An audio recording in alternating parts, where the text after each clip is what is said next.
Assalamualaikum warahmatullahi wabarakatuh. Selamat siang anak-anakku kelas 7 SMP Budi Utomo Surakarta. Semoga selalu diberi kesehatan, kelonggaran, sehingga anak-anak kelas 7 SMP Budi Utomo Surakarta bisa mengikuti pembelajaran jarak jauh dengan lancar dan barokah. Sebelum masuk ke materi bab 5, Ustazah Putik akan selalu mengingatkan supaya anak-anak kelas 7 menerapkan 3M. Untuk M yang pertama itu selalu rajin mencuci tangan.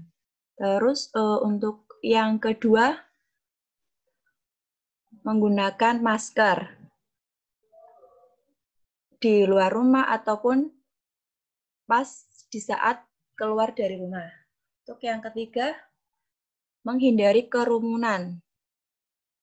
Kurangi aktivitas keluar rumah kalau tidak terlalu penting. Baik, di siang hari ini kita akan mulai untuk bab 5, ya, semester genap. Judulnya kerjasama dalam berbagai bidang kehidupan. Ini makna kerjasama dalam hidup bermasyarakat.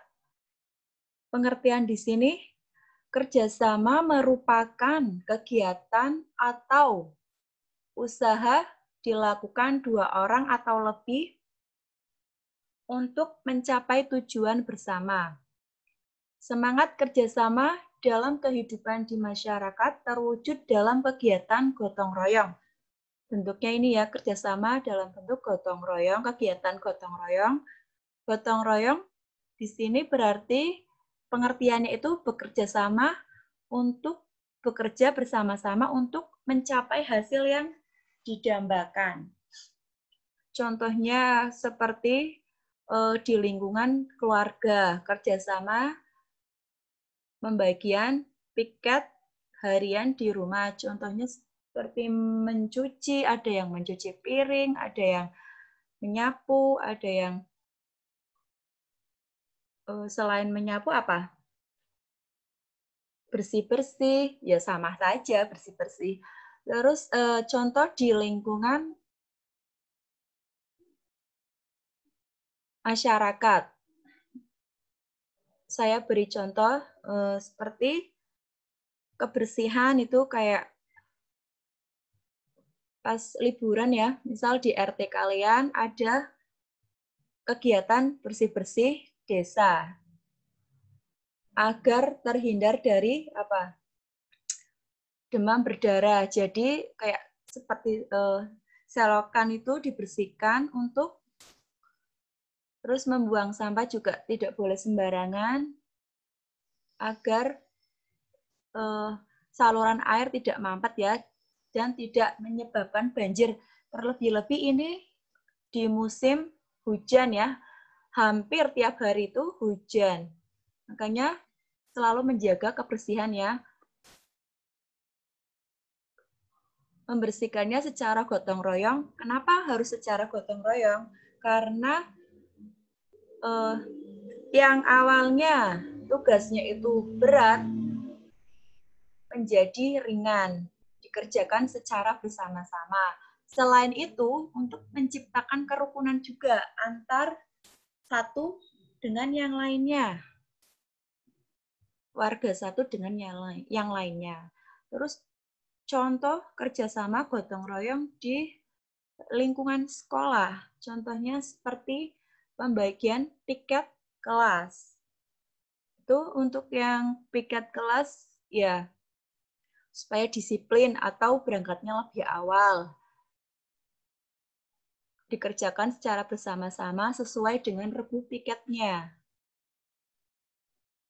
Yang kedua, selain di lingkungan sekolah, Insya Allah ya contohnya masih banyak lagi. Selanjutnya, yang B ini ya, arti penting kerjasama dalam berbagai kehidupan bermasyarakat, berbangsa, dan bernegara adalah ini yang pertama memperkokoh persatuan dan kesatuan bangsa. Ini arti penting kerjasama ya, memperkokoh persatuan dan kesatuan bangsa. Ibaratnya ya seperti rumah. Kalian membuat rumah kan pasti diawali dengan membuat fondasi ya. Fondasi untuk memperkuat, memperkokoh bangunan seperti halnya rumah. Terus yang kedua, mempererat persaudaraan dan kebersamaan. Di sini dalam arti mempererat persaudaraan dan kebersamaan.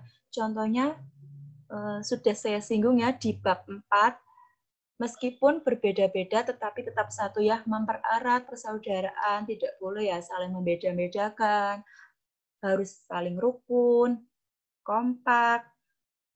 Yang ketiga, mendorong timbulnya semangat gotong royong dan kekeluargaan. Ini mendorong timbulnya semangat gotong royong dalam arti di sini kesadaran. Misal seperti kalian sudah tahu jadwal piket hariannya di rumah ataupun di sekolah ataupun pas piket di masyarakat itu kayak seperti contohnya tuh di masyarakat ya seperti pos kamling atau ronda malam itu tanpa kita suruh-suruh lagi sudah kesadaran. Kesannya tuh kalau misal kalian pengertian lah orang tua tanpa nyuruh pun kalian sudah otomatis kayak seperti bersih-bersih rumah, nyapu, ngepel.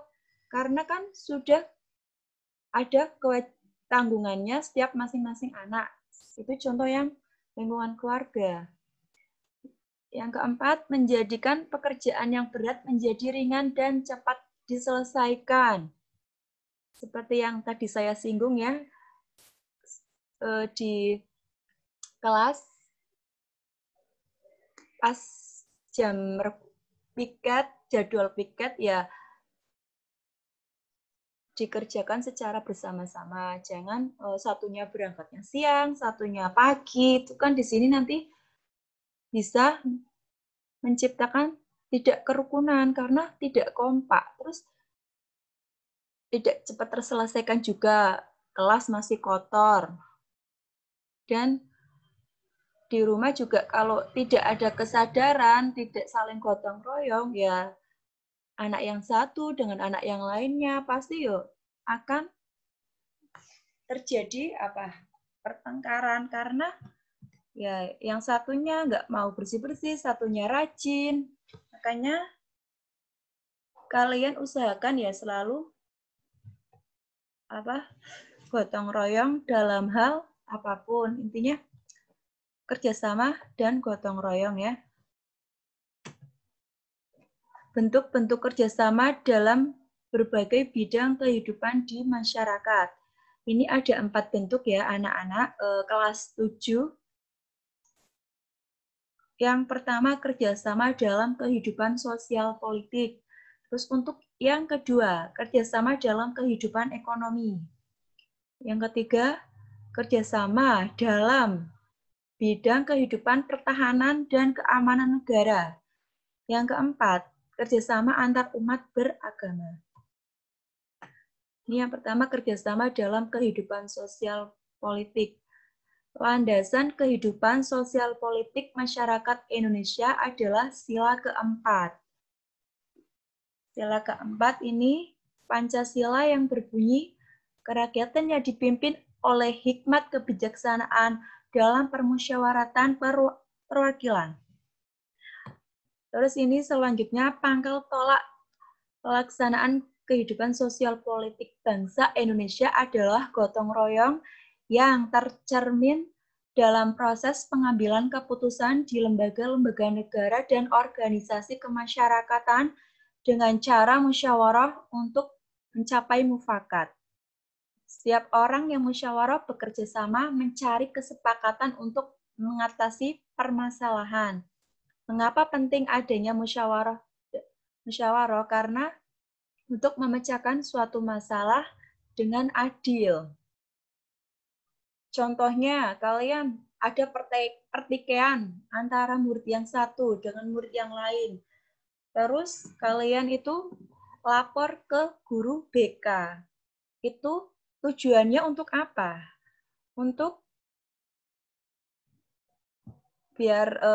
ini, kalian antara murid itu tidak ada pertikaian lagi, supaya rukun dan tidak ada kesalahpahaman. Ini tujuan dari musyawarah itu ya. Contohnya juga seperti pembagian ketua kelas di kelas. Kenapa perlu adanya musyawarah? Ini supaya adil ya, pembagian ketua kelas. Ini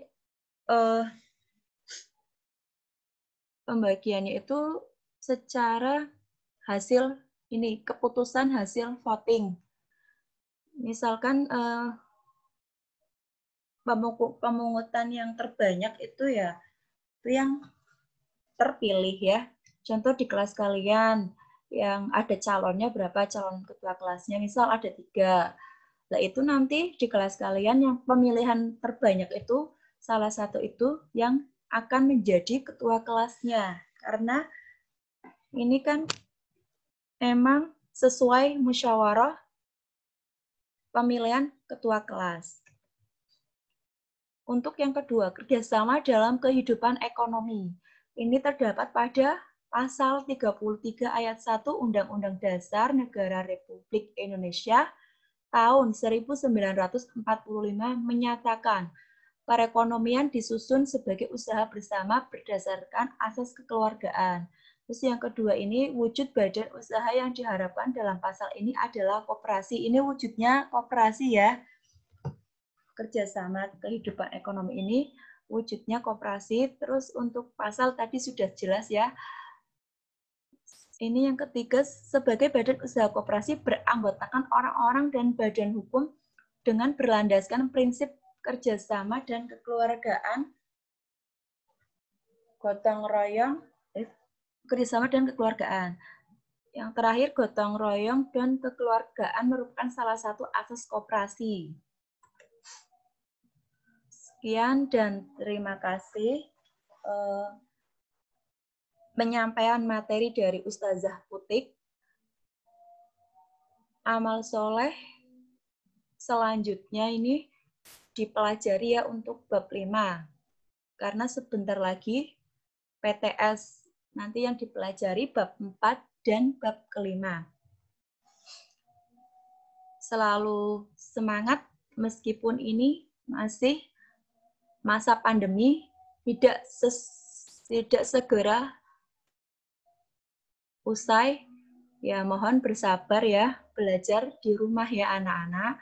Ini kesempatan kalian untuk lebih rajin lagi. Meskipun hanya di rumah ya, semangat belajarnya didampingi orang tua. Ya. Mohon maaf apabila ada kekurangannya. Saya mohon maaf yang sebesar-besarnya. Saya akhiri. Wassalamualaikum warahmatullahi wabarakatuh.